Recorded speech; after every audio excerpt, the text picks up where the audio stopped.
It was good. Not perfect, definitely rushed on places, but good. And I still wish that they included that shot from promo material. Soups flying around the White House while Butcher stands there alone with a crowbar in his hand. But I guess that was not part of the plot because let's be honest, the White House infiltration was way too convenient. That place is supposed to be the most protected place in America and somehow 4 people just walks in there like it's nothing. But then we finally got the fight we have been waiting for since Herogasm. And man, that part delivered. But I still have some complaints. Homelander having V1 barely changed anything visually. The laser damage, destruction, even the fight still felt like a regular compound v Homelander. In episode 1, he casually blasts Butcher across the area, and here it's basically the same thing. Or in episode 1, he casually rips Kimiko in half, but now when it's a matter of life and death, she's just thrown back a few steps away. Bro has V1 running through his veins, for crying out loud. Things should have looked catastrophic, and that's where the finale still suffers from the same writing problem as the season. Bombsight completely destroyed Butcher earlier in the season. Kimiko and Butcher together couldn't even slow him down. But now Butcher alone is dragging Homelander around the room with his tentacles, whereas with Bombsight he couldn't even able to move him a little. And did Homelander forgot he has super speed?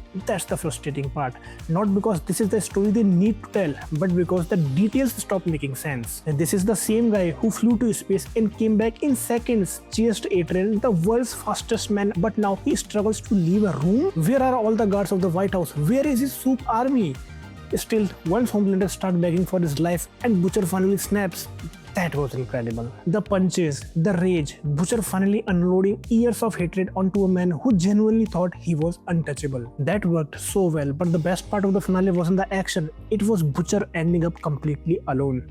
That was the real tragedy of the ending. He won the war, but lost everything else. And honestly, his death is the only reason the finale ever reaches the level of good.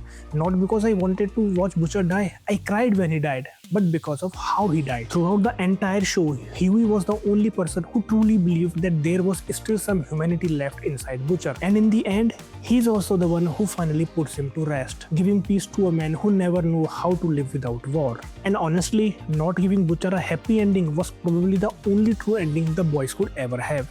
And to be honest, that section alone deserved its own episode. That emotional fallout moved way too fast, which also makes me wonder, when exactly did Vought fall? With Vought Rising coming, at first I thought it was going to be a straight up prequel set up in the 1950s.